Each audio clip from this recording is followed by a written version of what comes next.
September 1st, 1995. Royal Brompton Hospital in London. The clock reads 11:47 p.m.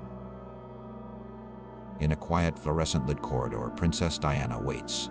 Her evening gown shimmers gently, a striking contrast to the sterile tiles beneath her feet. Tonight, she isn't navigating royal protocol or waving to crowds. She's here for one man, a man who has quietly become her anchor in a turbulent world. Dr. Hasnat Khan pays no attention to crowns or headlines. With him, Diana was no longer a royal. She was simply a compassionate soul, bringing him cups of tea after exhausting 18-hour shifts in the operating theater. She listened to stories of fragile hope being stitched together on operating tables, stories far removed from the glamorous tales told at royal banquets. The tabloids always focused on her public romances, first with Charles, then later with Dodi. But few understood that Diana's deepest affection was reserved for a quiet heart surgeon who wanted nothing to do with the spotlight. What most people will never know is the depth of Diana's devotion and the bittersweet hidden reason why this secret love could never truly flourish. Their extraordinary connection began much earlier on what seemed like an ordinary day, April 15, 1995, at Royal Brompton Hospital. For Diana, it was just another charitable visit, filled with hospital tours and polite small talk. Supporting heart-related causes had become part of her routine, making her a familiar presence in wards like these. But nothing that morning suggested what was about to unfold. As she entered, the hospital administrator stepped forward, his voice both formal and tinged with pride. "Your Royal Highness, allow me to introduce Dr. Hasnat Khan, one of our most esteemed heart surgeons." Turning, Diana saw a man tall and quietly composed, dressed in scrubs. Unlike everyone else in the room, he showed no eagerness. His discomfort with the formal ceremony was clear. Dr. Khan didn't bow deeply or fumble with greetings. He seemed untouched by titles or grandeur. Breaking the silence, the administrator spoke. "Dr. Khan has just completed a remarkable heart transplant. Perhaps you could describe the procedure, Doctor?" Dr. Khan met Diana's eyes with a calm and sincere look. "I really should return to my patient. They still need my care," he said gently. The simplicity of his dismissal took Diana completely by surprise. She was used to people vying for her attention, not choosing to walk away. Hesitantly, she asked, "Would it be possible for me to see?" Diana's curiosity didn't waver. "I'd like to understand your world," she pressed, her voice gentle. Hasnat paused. His expression was open yet unsure. "It's not glamorous, Your Royal Highness. Medicine can be messy, demanding, and often filled with sorrow. But that was exactly what attracted Diana. That's why I'd like to witness it," she insisted, her candor surprising Hasnat, especially coming from royalty. Yet it was later that night when their connection truly sparked. Diana, breaking protocol, wandered down to the cafeteria long after visiting hours had ended. It was nearly midnight when she found herself sharing a small table with Dr. Khan. Between them sat styrofoam cups of lukewarm coffee and plain sandwiches. Hasnat looked up, uncertain. "Truly, you do not need to stay. You must have far more important things to do as a princess." Diana couldn't help but laugh, a genuine, joyful sound she hadn't made in months. "Actually, this is the most engaging conversation I've had in ages," she replied, her voice light. Hasnat tilted his head, curiosity clear in his eyes. "How do you mean?" he asked. Diana smiled, honest and a little vulnerable. "You're not asking about my marriage, my divorce, my children, or my charity work. You just treating me like another human being." Hasnat looked at her, his gaze direct. "Aren't you just a regular person?" he replied softly. Diana shook her head, her voice touched with sadness. "I haven't had that freedom for 15 years. Their conversation drifted on, deep into the early hours, far away from palaces or the press. Hasnat shared stories from his childhood in Pakistan, the tough years spent in medical school, and his relentless drive to heal others. Diana, in turn, opened up about the things that made her heart feel lighter, her love of music, the worries that kept her up at night about her young sons, and her hope that one day her actions, not just her title, might truly make a difference. "I chose medicine for one reason. I wanted to help people," Hasnat explained. Then he asked, "And what made you choose to be a princess?" Diana's voice dropped to a near whisper. "I never chose it. I was simply cast in the wrong fairy tale." But in the days that followed, Diana's actions surprised even those closest to her. The hospital's usual routine was quietly disrupted. Charitable visits turned into something more intimate, almost secret. By May 1995, Diana was no longer just a guest of honor. She had become a familiar presence in the hospital corridors, arriving during Hasnat's shifts with meals. Sometimes she would simply sit quietly, watching as he worked, taking in every detail of his world. One evening, a nurse whispered, "Princess, you don't have to bring Dr. Khan dinner every night." Diana's response was gentle but firm. "I want to." For Diana, this new relationship felt completely different from anything she'd ever experienced. Life with Charles had always been filled with beauty and pageantry. But with Hasnat, she discovered a sense of freedom to let go of expectations and just be herself. Often she'd find herself in the staff lounge, her tiara still slightly crooked from earlier events, sharing fish and chips with Hasnat. He would tell her about his long, demanding days. "Today, I was able to save a 6-year-old boy," Hasnat shared one evening, his eyes shining with the memory. His parents wept with relief. "It's moments like that that what keep me going." Diana listened closely, admiration clear on her face. "You're making a real difference," she said softly. "Most days, all I seem to do is cut ribbons or greet strangers." He shook his head. "You offer comfort and hope, and both are needed. You help heal spirits, that's no small thing." In that moment, Diana realized here was someone who valued her kindness, not just the benefits her name could bring. This was new territory for her heart. But what happened next would surprise even her closest friends. By June of 1995, Diana's feelings had grown deeper than she ever expected. A transformation had begun. For the first time since, this affection wasn't staged or carefully orchestrated for anyone to see. It was real, honest, and mutual. No strings attached, no hidden obligations. Those closest to her noticed it right away. Her friend Rosa Monckton said, "Diana, there's a radiance about you. What's changed?" Diana's answer was gentle yet determined. "I am happy, truly, deeply happy." When asked if someone was the reason for this new light, Diana's beaming smile spoke louder than words ever could. Curiosity and affection drew her even further into Hasnat's world. She pored over books about Pakistan, immersed herself in heart surgery literature, and started practicing simple Urdu phrases. Even her security team began to notice, puzzled by her new routine. "Ma'am, you're spending a lot of time at the hospital," her bodyguard observed. Diana only smiled, struggling to hide her happiness. "I'm broadening my charity efforts," she replied. But beneath her official answer, the truth was plain. Diana was falling deeply in love, a love in which she was seen, not as an icon, but as herself. What made Hasnat different was his gentle refusal to take advantage of her world. He never asked for favors. He never tried to use her influence. And he showed no interest in being photographed by paparazzi at her side. This is an important detail. He wanted Diana, not her crown. What happened next was remarkable. By August 1995, love had changed Diana so deeply that she began to consider the unthinkable, leaving royal life behind. One quiet evening in Hyde Park, both of them hidden in anonymity, she turned to Hasnat with determination. "What would you say if I told you I was thinking of giving up my title?" she asked. Hasnat stopped in his tracks, disbelief in his eyes. "Diana, what are you talking about?" She took a deep breath, every word filled with sincerity. "I am saying that I love you, and if being your partner means I can no longer be a princess, so be it. I am ready to let that go." He was stunned. "You can't just leave everything you've ever known for me." Her response was steady. "It wouldn't be giving anything up. It would be making a choice for the life I truly want." In her mind, the vision was clear, leaving behind royal duties, moving to Pakistan with Hasnat, supporting his work in medicine, and building a life grounded in purpose and authenticity. For Diana, this wasn't a loss. It was finally choosing herself. Full of hope, Diana pressed on. "I could help out at your hospital, support people, be there for families, and build an authentic life with you."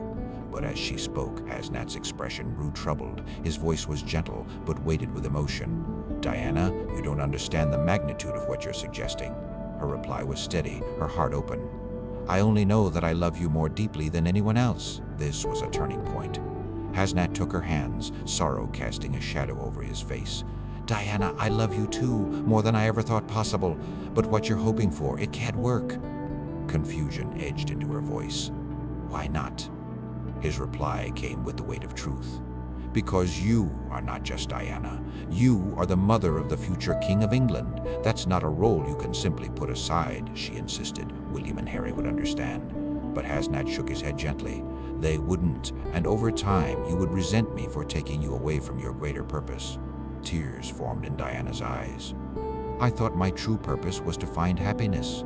Hasnat's voice was full of care as he replied, your purpose is to be their mother. That matters above all else. William and Harry need you, and your voice has the power to reach others in ways most people cannot. You couldn't serve those causes from a distant hospital in Lahore. Hasnat's voice trembled, emotion almost breaking through. And I could never be the reason you leave your sons, or turn away from the mission only you can fulfill. In that moment, it dawned on Diana. Hasnat loved her so selflessly. He was willing to suffer heartbreak for the sake of her family and her purpose. Yet, even this moving truth didn't weaken Diana's resolve. She wasn't ready to let go. So, their quiet, shadowed romance continued. From September 1995 to early 1997, Diana and Hasnat held on to each other in secret. She would slip into disguises, wearing wigs and simple clothes to blend in, stealing moments together over modest meals or peaceful walks in the park. They confided in each other about their lives, but never dared to address the dilemma looming over them. At one point, Diana traveled secretly to Pakistan, her heart set on meeting Hasnat's family. After the meeting, Hasnat's mother was charmed but honest. She is wonderful, she told her son, but this match cannot be. Hasnat nodded, his eyes reflecting both hope and resignation. I know, Mama. Does she? His mother asked. She knows, Hasnat replied softly, but she still believes love might be enough. Diana dove wholeheartedly into Hasnat's world. She studied Islam, tried her hand at cooking traditional Pakistani dishes, and even seriously considered converting. One evening, Hasnat gently took her hand and said, Diana, you don't need to become someone else for me. Looking into his eyes, Diana replied firmly, I'm not erasing myself. I'm discovering who I can be. Still, the constant need for secrecy weighed heavily on both of them, pushing their nerves and testing their devotion. Desperation began to set in, leading Diana to try something bold in hopes of saving their relationship. In February of 1997, Diana made her boldest move yet. She knew Hasnat was deeply uncomfortable with media attention, but she stepped into the spotlight with a very public romance alongside Dodi Al-Fayed. Her hope was simple, that seeing her with someone else might push Hasnat to fight for their future together. If he sees me with another man, she told a friend, maybe he'll realize how much he wants me in his life. But things didn't go as planned. Rather than bringing them closer, Diana's move upset the fragile balance between them and sent their story down a path from which neither could turn back. When photos of Diana and Dodi appeared on front pages everywhere, Hasnat felt hurt and betrayed. In what would be their final phone conversation, he confronted Diana directly. You're using him as a pawn to get a reaction from me, he said, his voice tight with pain. Hasnat, I need you to see this from my side. I see all I need to see, he interrupted. This is exactly why we can never last. Your life is a spectacle, and I can't be a part of that world. Desperately, Diana pleaded, but I love you. Hasnat's reply was devastating. If your feelings were real, you would never use someone else to provoke me in front of millions. The truth hit Diana hard. Her desperate gamble hadn't saved their romance. Instead, it had destroyed it. The realization was devastating. But there was still one more thing she had to face. In July 1997, Diana made one last impulsive attempt to win Hasnat back. She arrived at his hospital, her emotions raw, longing to explain. Hasnat, listen. Dodi means nothing to me. It was all for show. But Hasnat just shook his head. That's exactly the problem, Diana. Your life is always on display. Even what we had became something for the cameras. That's not fair, she whispered, her voice trembling. A look of deep sorrow spread over Hasnat's face. Diana, you are extraordinary in every way, your kindness, your heart, your beauty. But in your life, love alone is never enough. Diana's voice trembled. We could make it enough. He shook his head gently. We can't. You would always be Princess Diana, and I would always carry the blame for taking you from that world. The media would never leave us alone. Your sons would feel the burden. The royal family would never accept it. Tears streamed down Diana's cheeks. So that's it? We just give up? Hasnat spoke quietly. It's acceptance, not surrender. You deserve someone who belongs in your world, who can thrive there. I belong with someone who fits my life, Diana said softly. I could adjust to your world, he replied with painful honesty. You tried truly for 2 years, but the spotlight, the public eye, the endless drama, you couldn't escape it. I'm not blaming you, Diana. That's simply who you are. She couldn't deny it, even as her heart broke. Will you always love me, she asked. Always, Hasnat promised. But sometimes true love means having the courage to let go. What came next would break Diana's heart all over again, what she whispered to her friends in the aftermath as August 1997 approached. In those haunting weeks before her untimely passing, Diana opened her heart to those closest to her, sharing truths she rarely admitted to anyone. With her trusted confidant, Rita Rogers, Diana spoke honestly and without pretense. "Hasnat was the great love of my life," she confessed quietly. "Charles was my obligation. Dodi? He was only a distraction. But Hasnat, that was my soul." Rita pressed gently. "Why didn't you fight harder for him?" Diana's eyes grew distant. "Because Hasnat was right," she replied. "I could never give him the peace and simplicity he truly deserved, and he could never fit into the public whirlwind that was my life." Diana shared her pain with Simone Simmons. She said, "I would have left everything behind for him, my title, my place in England, all of it, but he wouldn't let me, because he loved me enough not to let me give up my entire world." Simone asked, "Do you regret it?" Diana's answer was filled with sorrow. She replied, "I regret that love alone couldn't win. I regret that in my world, real love has nowhere to breathe." Diana made one final aching admission to her butler, Paul Burrell. She said, "He was the only man who ever cherished me for myself, not because of what I represented, and in the end, I lost him because I could never just be Diana." In her final confessions, Diana revealed an inescapable truth about her life. The world stage had stolen from her even the chance for an ordinary love. August 31st, 1997. The world stopped as news broke of Diana's tragic death in Paris. In a quiet corner of a London hospital, Hasnat sat alone on the night shift, the weight of loss nearly crushing him. A co-worker found him in the break room, his face streaked with tears. "She is gone," he managed to whisper. "I am so sorry. You cared about her, didn't you?" Hasnat looked up, the words edged with honesty. "I loved her. Truly. I loved her more than my own life. I let her go because I believed it was the right thing for her sake." As the years went by, Hasnat never stopped loving Diana. He confided to a friend, his voice filled with bittersweet memories. Diana was the beauty in this world. Light, kindness, and warmth radiated from her to everyone in her presence. She had a way of making every person feel important. "Do you think she has found peace now?" the friend asked. Hasnat's reply was quiet and hopeful. "I pray she has. All her life, she just wanted a place to simply be Diana. Perhaps wherever she is, she's finally found it." Hasnat never remarried. He dedicated his life to medicine, mending broken hearts, while holding on to the memory of the one woman who brought him so much joy and so much loss. Hasnat once said quietly, "She showed me that love doesn't always end in happiness, but that doesn't make it any less true or any less valuable." For Diana, her relationship with Dr. Hasnat Khan may have been her last, most genuine chance at happiness. Unlike Charles, who saw her as just a piece of the royal puzzle, or Dodi, who was drawn to her fame, Hasnat loved Diana simply for who she was not as a princess, but as a woman. The very thing that made Diana who she was, her life in the spotlight, would also seal the fate of their love. She could never fade into the background, and Hasnat could not follow her into the unique pressures of royal life. Their connection simply couldn't survive in a world shaped by inflexible expectations. For Diana, her greatest sorrow wasn't just her failed marriage, nor even her tragic death in Paris. It was losing the man who might have brought her true happiness, because love alone could not bridge the divide between them. Some romances fade quietly over time, others shine brilliantly, but are undone by their circumstances. For Diana and Hasnat, their love endured deep and everlasting, yet impossible to fully realize in the world as it was.